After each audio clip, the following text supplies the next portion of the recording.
Hello, everybody. Richard Hart here. I hope you heard about Sam Bankman-Fried's trial. He was convicted. He was found guilty on all charges. Now, this is in one way a vindication for all of the things that I've been promoting, where cryptocurrency was invented to get rid of middlemen. Don't pick up pennies in front of freight trains. Don't give your keys to somebody else. But in another way, it's actually a sad story for crypto, because the bankruptcy, they're just selling the coins. So I don't know how that furthers cryptocurrency or helps the movement. But yeah, so while it's nice that laws exist and they're enforced, and sometimes people that do evil are caught, it's not so nice that they then dump on your head. It's not as great. Maybe there's some upside I'm not thinking about.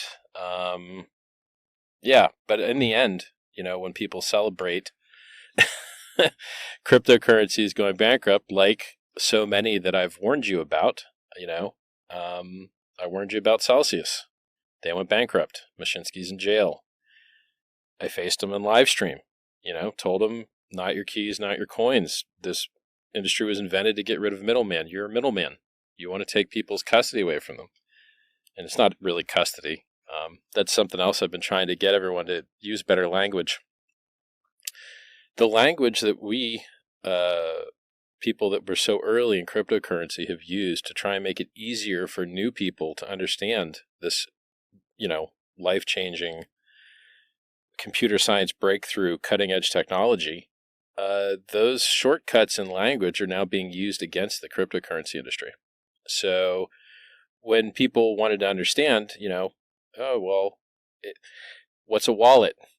Wallets don't actually exist. It's a lie. It's misleading. In the real world, a wallet is what you put physical things into.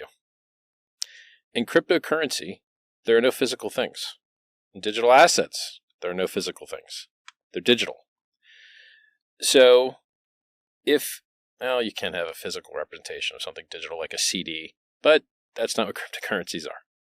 So if you have a wallet, it's actually a keychain. And you can make a copy of your wallet, and it makes a copy of your keys. And that analogy holds.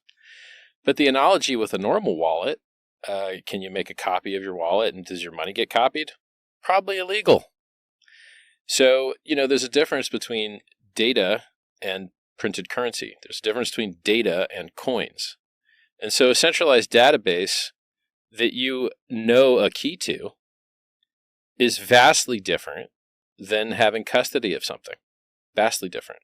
And, the government is running into huge problems with misunderstanding. And it's screwing up their execution on the intention to write good rules or good law, because they just don't understand the technology. And you guys are part to blame. Yeah, you guys. And even a little bit me. So I said, you heard me use the word custody a minute ago, and then I had to stop myself because you get used to these habits of imprecise language. You cannot custody a cryptocurrency. You can just know a key. And you can't even use that key to move coins, and there aren't coins, and they don't move. They're sitting in the same chain they always were. It's the same database. Database didn't change. You just updated some values in it. So there isn't any such thing as transfer. There isn't any such thing as custody. These are all mistakes of understanding that now are coming to bite the industry, and we have to do better. We have to educate better. So you do not have a wallet. You have a keychain. You cannot custody cryptocurrency. You can only know the key. And you can only update the database. That's it. And here's the funny part. You can't even update the database. The only people that can update the database are miners and validators. So unless you're a miner or validator, you can just ask nicely, or maybe include a fee to somebody to include you in the database. Even knowing the keys doesn't allow you to update the database. So there's so many levels of misunderstanding. And it would be, if there wasn't such an attack on the industry, or if there wasn't so much misunderstanding, And if the misunderstandings weren't being used for evil, it wouldn't be that bad. But they are being used for evil. Elizabeth Warren is in Congress saying that very bad dudes are raising hundreds of millions of dollars with crypto, and then the math gets checked, and no, actually, that was off by almost 100%. It was off by 99%. So you just lied 100x to Congress. That's not good, And who's responsible for that? In part, these people that for a living steal your privacy from you. That's not great. You have a right to be free of unreasonable search and seizure in the United States. It's called the Fourth Amendment. You have a right to privacy by the United Nations and signatories to their documents. You can go on Wikipedia and look up your rights to privacy. You have a right to privacy, and you know who really, really understands the right to privacy? Governments. Because they do everything they can to keep stuff private from you.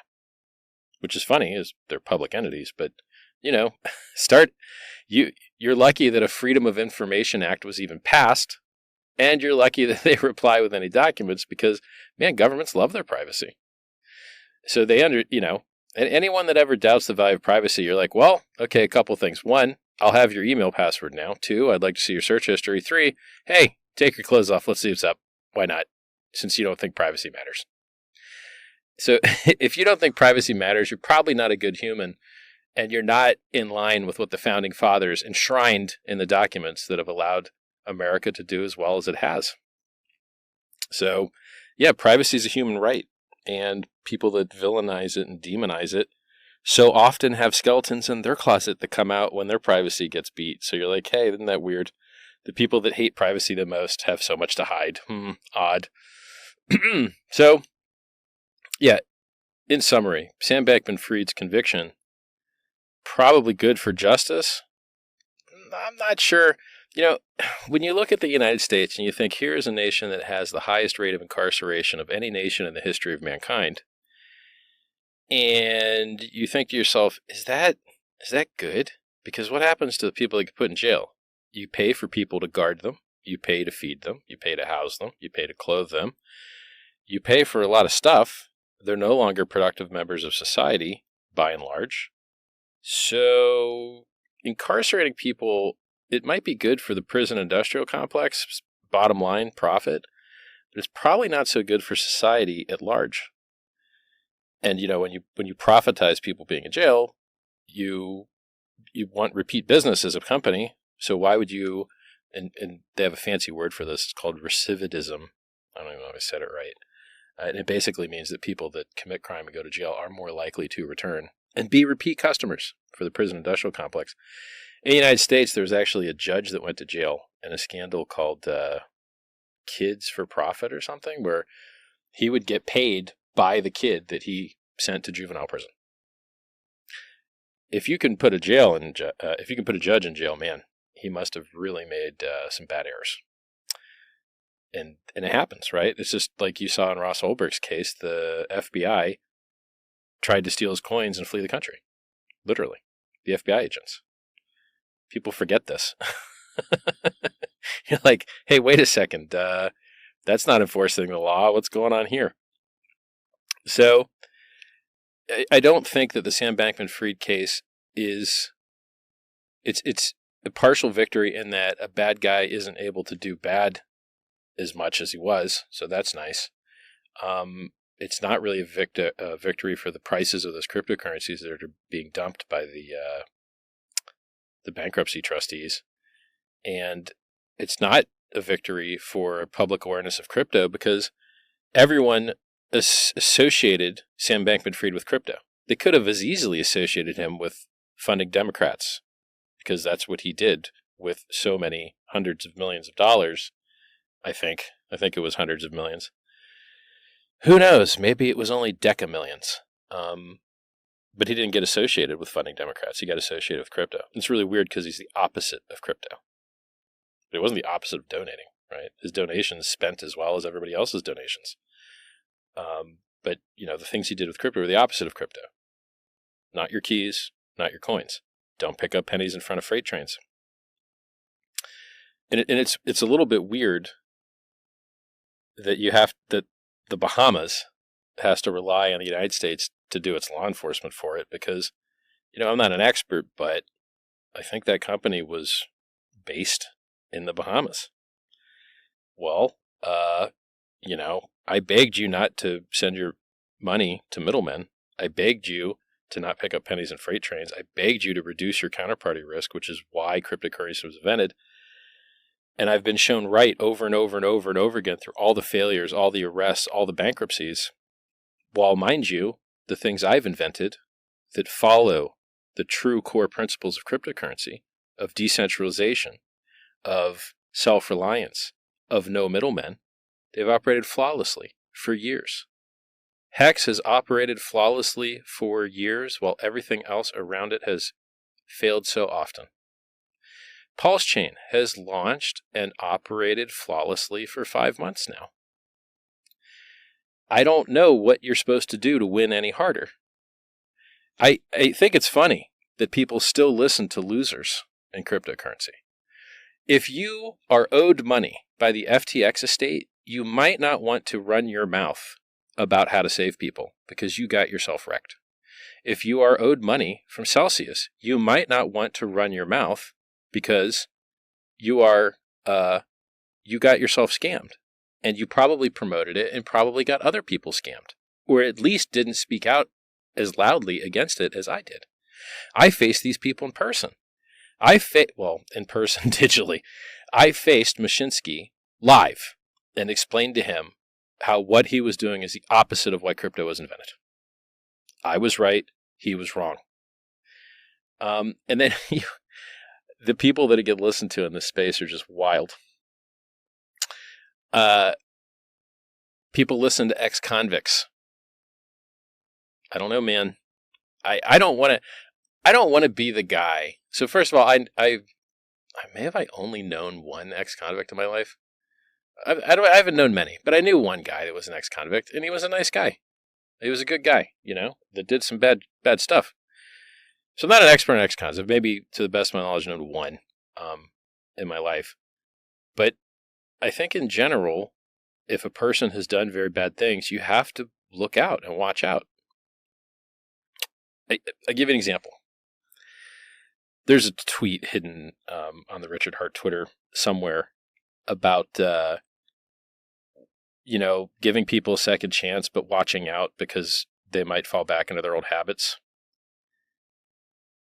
There was a time when Ben Armstrong, promoted a lot of bad stuff or stuff that I wouldn't like. And then he kind of changed his tune and he stopped doing that. And he started trying to get, better laws passed. And he started to call out the, crap going on with the FTX. And he went down to the Bahamas and tried to investigate and tried to actually help people get screwed over less by the guy. And those were, I believe, honest endeavors. And so the tweet at the time was, people that did bad stuff can start to do good stuff, but you got to watch out because they can get back into bad stuff again. And so what happened with Ben is unfortunate because he fell back into drugs. And now, he's selling a paid indicator. And he's selling his Rolex and he's selling his Lambo. Or it might not even been his Lambo. I'm not sure the whole story on it. And so, we keep getting these kind of lukewarm, not so great examples of, look, Richard Hart was right again. But it's unfortunate that the things he's predicting are kind of a story that we've seen 1,000 times before. People, when tempted, very, very often will fall for that temptation. So it's unfortunate. It's sad.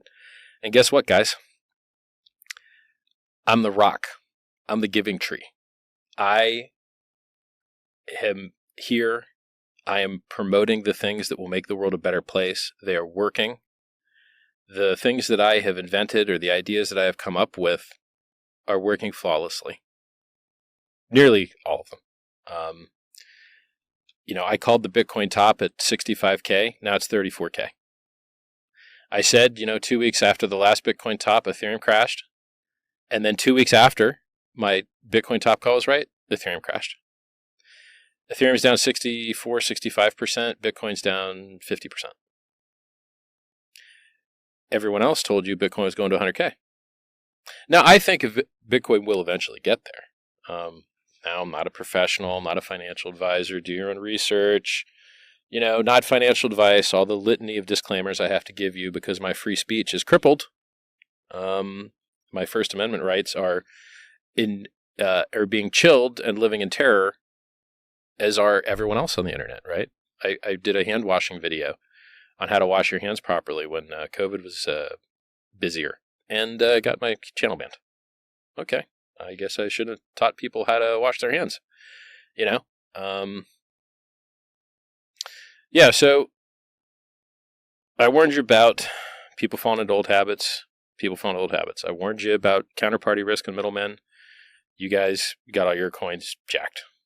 Not that there are actually coins, your database values. It's going to be hard to upgrade this language in real time, man. It's easier to keep it right in writing, but in real-time language, it's a little bit harder. And, the industry is still full of scumbags. So let's take CoinMarketCap. Are they still lying about Hex's market cap? Yep. CoinGecko, still pretending that the coin doesn't have market cap? Yep. People, you're just like, it has been reported to me that people say things that don't make any sense, like, that Richard Hart, he disappeared. You're like, really? Am I not here? That's funny, because I wake up and I work really hard until I fall asleep, and I do it every day, and I don't take any days off, and I focus on getting things done, and I'm getting the results. And we have 2 weeks more on the IRS rule because I made it popular to comment on. And now I think it's got 40,000 plus comments, and I wouldn't be surprised if there was more. Now, I hope that those comments are relevant and substantive and not just copy pasting the same crap, because I don't think 100 copies of the same thing is anywhere close to as useful as rotating through all the perspectives and presenting those perspectives in the most compelling light. Reading the same book 100 times probably isn't as good as reading 100 different books. You do democracy the best service by putting in effort, and copy and pasting the same crap as everybody else is not exactly effort. And now that you have artificial intelligence to help educate yourself and to research all of human knowledge instantly, and if you're running it locally, privately, I've written you the guides. I've given you the links. You can educate yourself faster and more efficiently, and even have it write you an essay about a topic to understand it. And you can have it write it in the voice of a Supreme Court judge. What better education do you want? It doesn't get better than that. Unless you've got a real Supreme Court judge to educate in person. Maybe that's better. But those are in short supply. And by the way, as far as Supreme Court goes, thank goodness, we have checks and balances in the United States to maintain a functioning, effective government. It's up for debate how well that's working, but what I do know is that the SEC has lost 4 of its 5 last cases, and the Supreme Court has granted certiorari, if I'm saying it right, which basically means they're going to hear the case of another case with the SEC. So, and they were just found arbitrary and capricious for a second time, and the SB 121 rule against cryptocurrency, they were trying to pretend it wasn't a rule, so they didn't have to do notice and comment, and they didn't have to, notify Congress in a certain way. You're just like, yeah, you guys got busted by the Government Accounting Office, the GAO. Stop breaking the law. You write rules for a living. Follow the rules.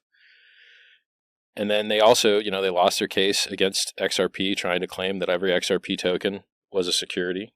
The judge said, nope, that doesn't make any sense. These are blind purchases. They don't even know who they're buying from. Get out of here. And I think there was an article in the Wall Street Journal yesterday or the day before that just said, is Gary Gensler going to ever win a case? And, there's even somebody apparently buying television ads, 30 and 60-second television ads against Gary Gensler. I don't really understand the logic behind it. I don't think he's running for office. So what, are people not going to vote for him? I don't I don't really understand. I mean, hey, if you have a money and a platform and you want to spread truth and you think that's truth, okay, it seems well within the First Amendment.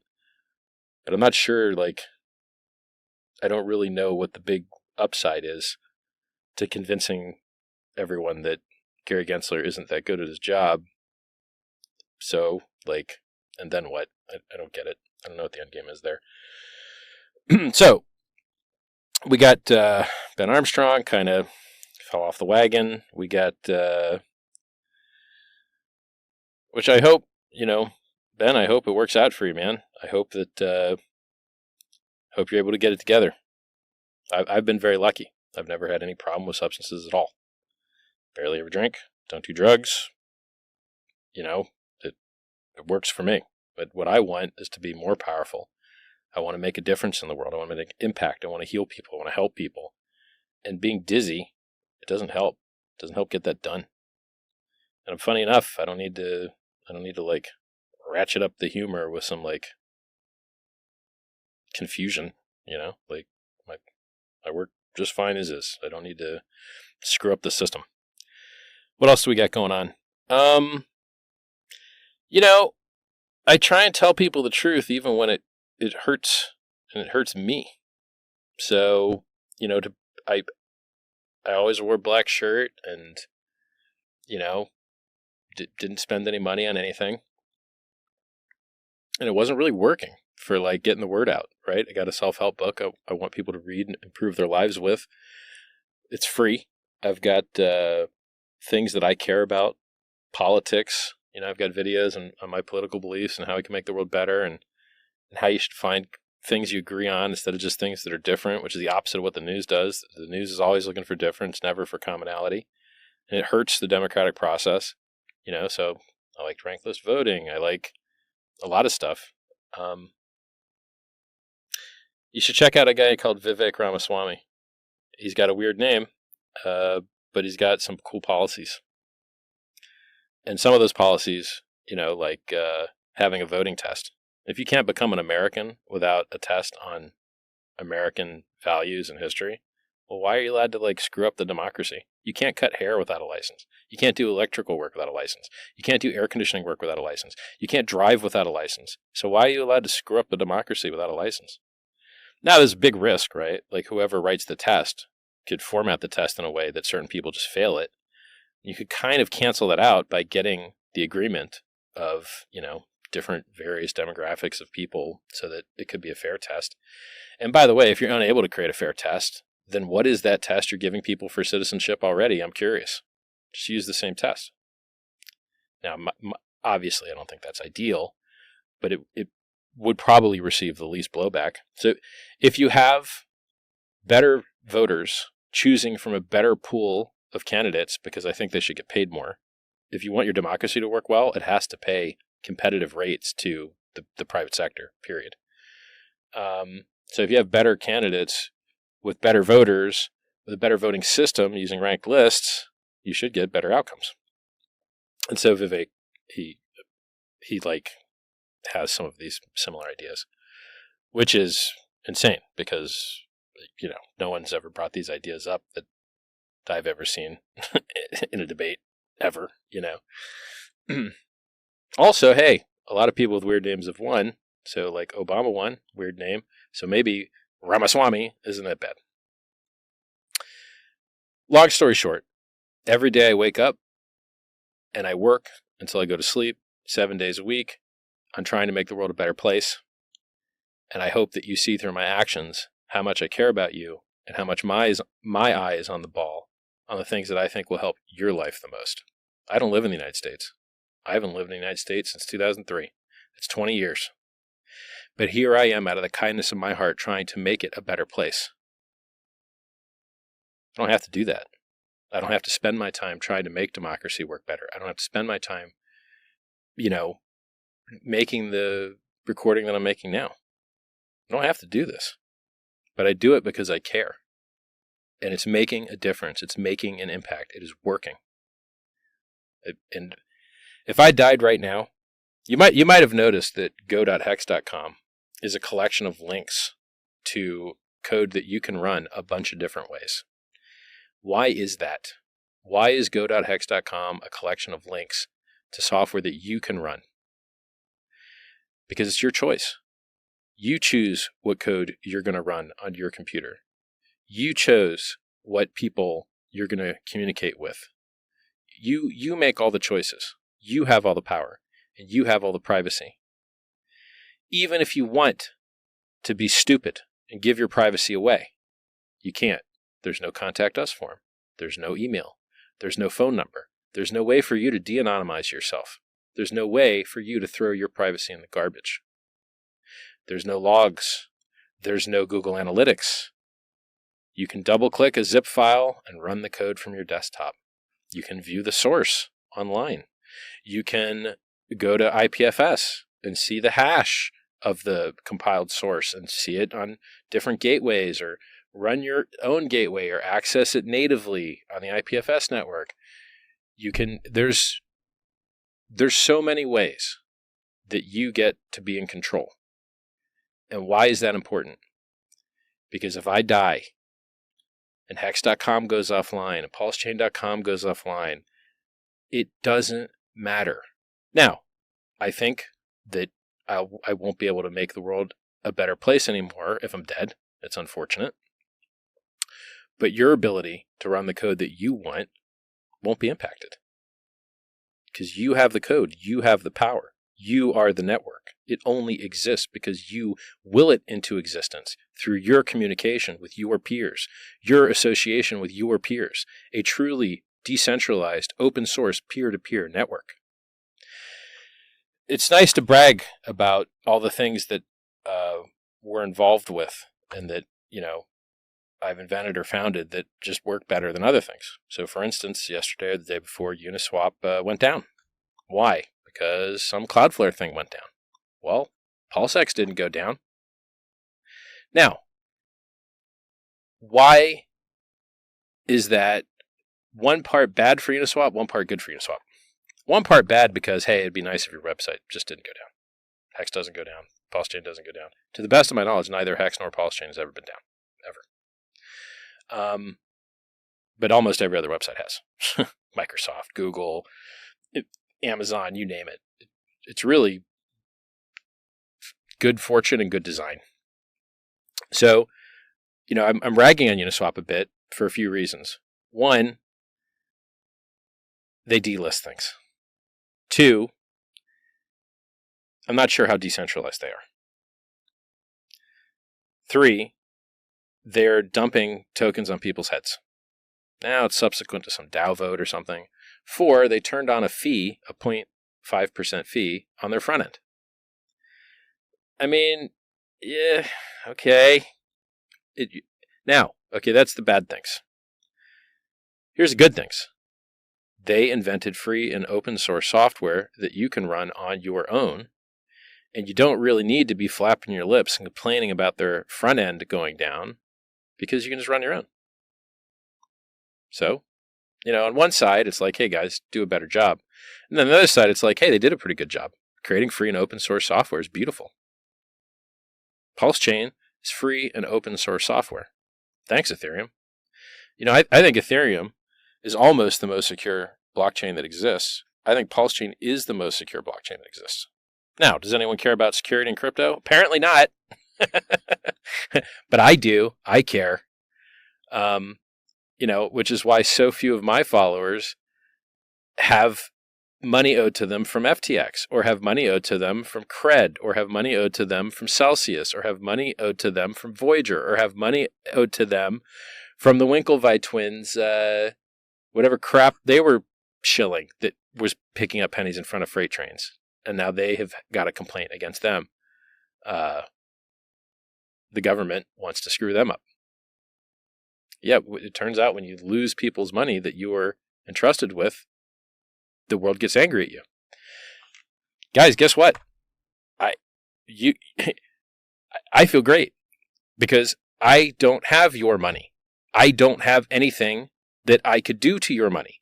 I don't have it. You have it. Your coins, your keys, your network.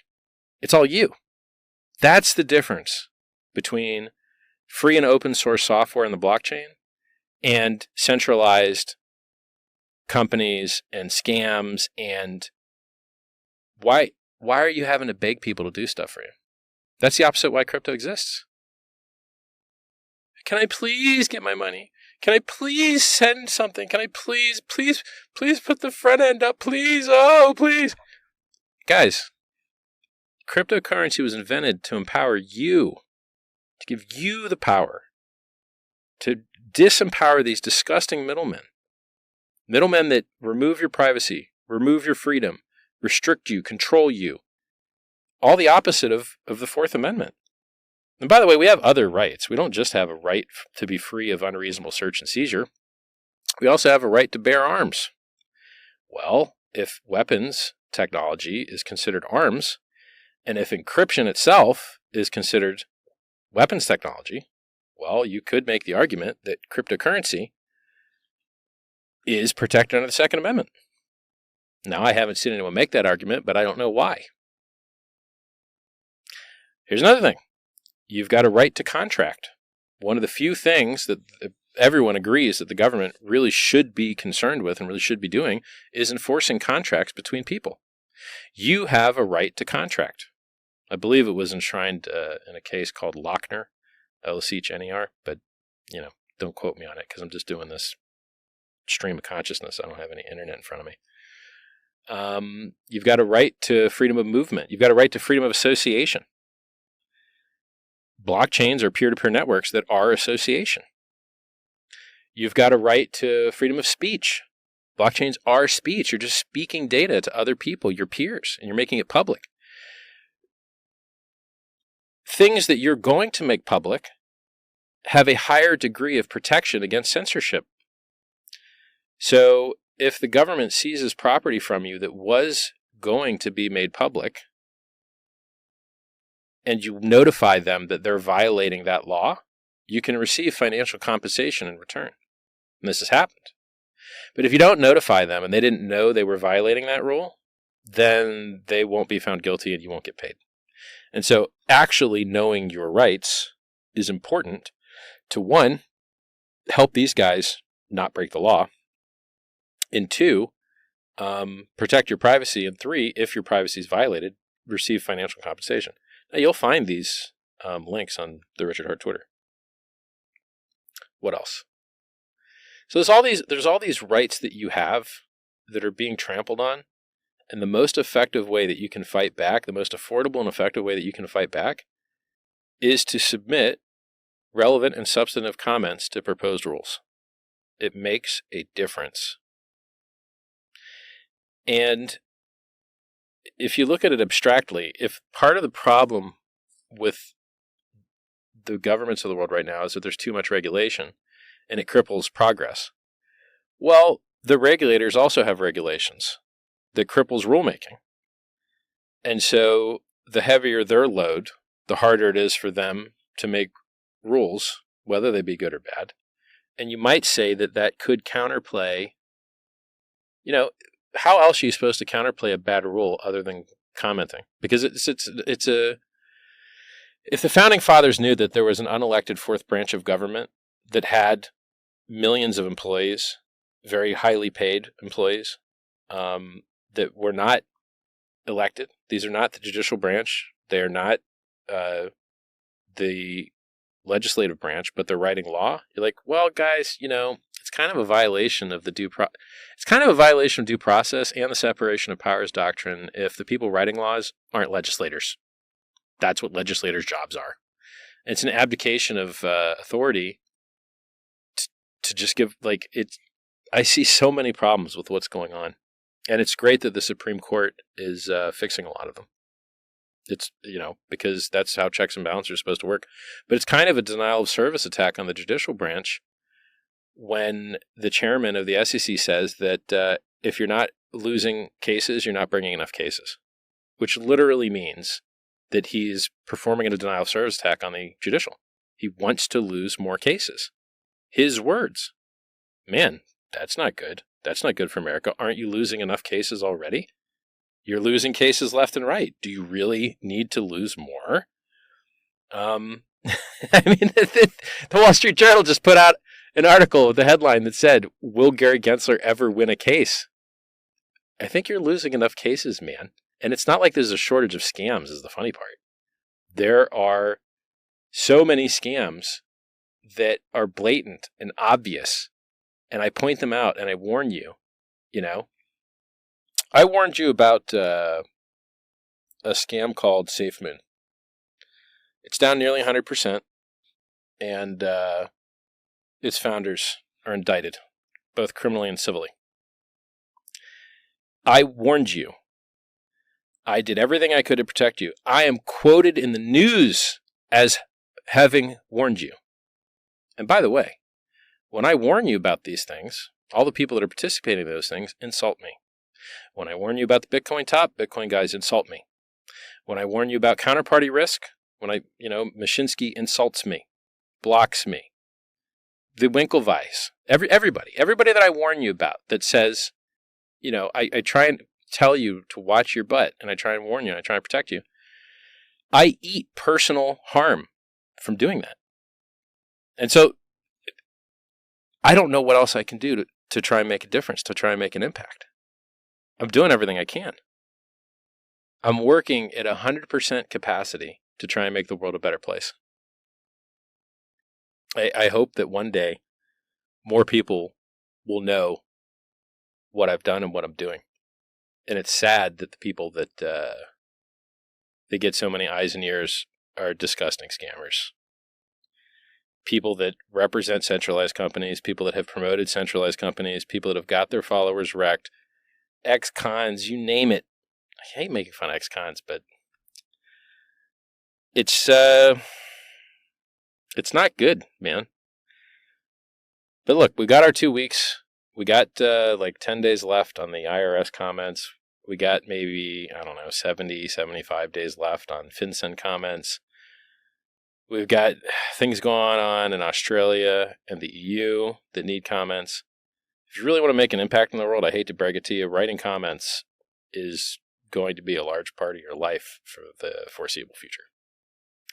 And hey, here's the good news. Instead of whining and crying to people that don't matter, you can whine and cry to people that do matter. And then you can copy paste your whining and crying with some modifications to the next thing that matters. The world's not going to get better on its own. You really have to try hard to make it happen. And it's what we're doing. And it's working.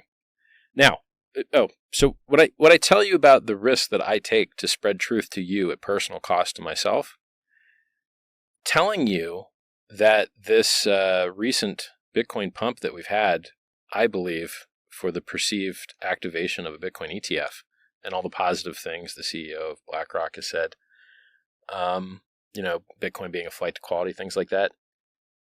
That's nice, right? And I would love to live in a world where cryptocurrency decorrelated from the stock market and from Rolexes and from exotic cars, and it just went on its own and it went to the moon and nothing else mattered. That'd be great. And there's a lot of people that I guess think that that's what's going to happen. They think that crypto is going to decorrelate from everything else, and that even if everything else goes down, crypto is going to go up. I don't believe that. Now, Hex decorrelated hard as heck. I think it went up 20 or 30x when I called the Bitcoin top back at 65K. Boy, Richard Hart, good job. Well done. Yes, thank you. I called that top like a boss, didn't I? The problem is, if the government sells the Finex coins from the Finex hacker, the Silk Road coins from the Silk Road hacker, if FTX dumps its, I don't know, I think they've been authorized to do like 50 or 100 million in dumps a week.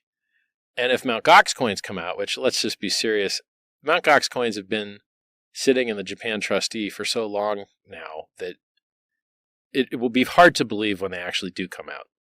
And it will be a travesty of justice if they never come out. To wait a decade for your stolen coins to be unstolen from you is insane. It's really unfortunate. And the blockchain solves this, by the way, because when you don't give your keys and your coins to somebody else, they can't steal them from you.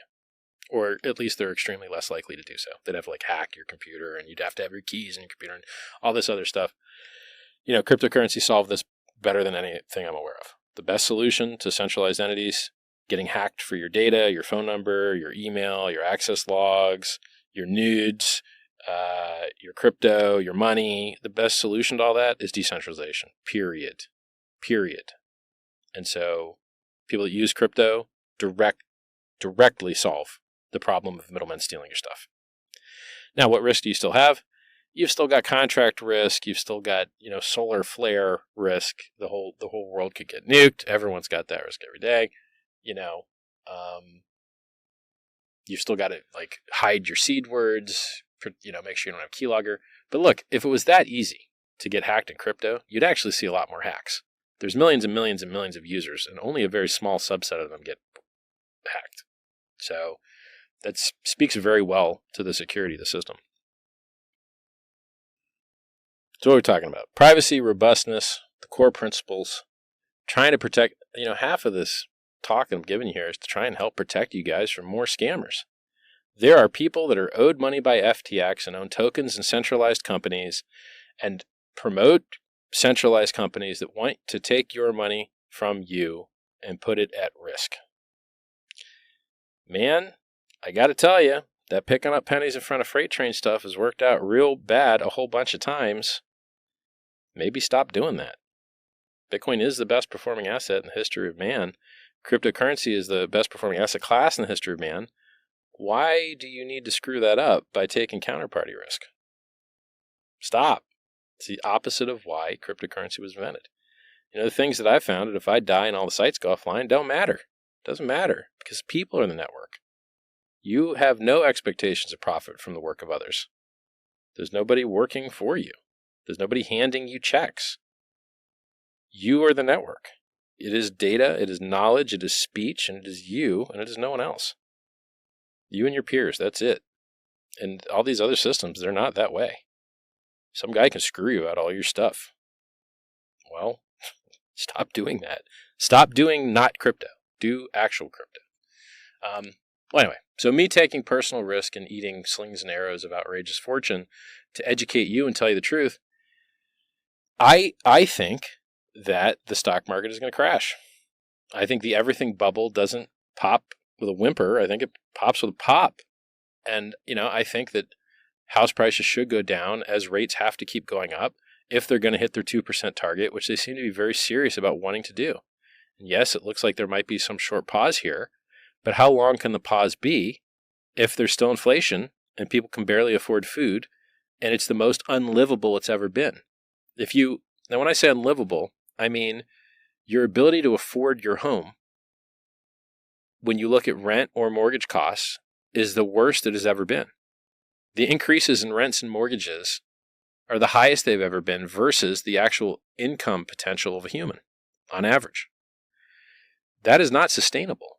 And I don't really see it getting better without prices coming down. So now look, the way that this argument fails is if they give up on the 2% price target and they decide to go full on hyperinflation and get, Argentina style with it and just have 20, 30%, 100% a year inflation. And then, everybody's numbers can go up. Their actual wealth won't go up, but denominated in dollars, which are flying through the floor in value. Now here's the funny part. When I say dollars flying through the floor in value, it's not versus other currencies. The DXY dollar index is up versus other currencies. But your purchasing power to be able to buy, say, a cheeseburger or a house or a car or almost anything else is pitiful. And so the dollar will gain strength versus other currencies, but it will lose value against almost anything else. And the thing I try and teach you that almost no one else in the world will teach you or can teach you is inflation is just a measurement of how much money has been printed versus how much stuff there is. Now, I will add a little nuance there. Credit is money. It spends the same. So if you say, hey, I'll paint your house if you give me $100, and then you give me the 100 and then I paint your house, okay, one house got painted and $100 got transacted. But in actuality, I could have accepted the money after I painted your house. And then $200 existed because $100 of work got done and then the other 100 was still there. And so credit actually creates money. And, one of these things that you see in the charts when you research them historically is that the stocks have dropped after the Fed has pivoted to lower rates. And the Fed has usually pivoted to lower rates because the credit markets have frozen. And the credit markets have frozen because why would they lend to you at, 2 or 3% or 5% or 6% or whatever when they could just wait a couple months and lend it to the government for more with no counterparty risk? They have the value of the currency risk. Can you imagine how many? I think that there's trillions of dollars of people that bought government bonds at single digit and lower percent returns, which was a bet that the government would never ever raise rates from near zero. Man, did that bet work out poorly for those guys. You would have been better sitting in cash, homies. And then these are the guys that are going to try and tell you what you should do with your money. A country that is bankrupt is going to tell you what you should do with your money. Bankers, go look at the index of bank stock prices. They're demolished. And why shouldn't they be? Because they gave all their money to the government at 0% rates, and nobody wants that 0% paper when they can go get big return paper from the government. You can get a 3-month T-bill for 5% return annualized. So it's good talking to you guys. I want you to know I'm looking out for you. I care about you. You matter tons to me. Please try and make the world a better place. The game is about robustness, privacy, security, decentralization, and relevant and substantive comments. I wish you guys the maddest of gains. I'll talk to you later.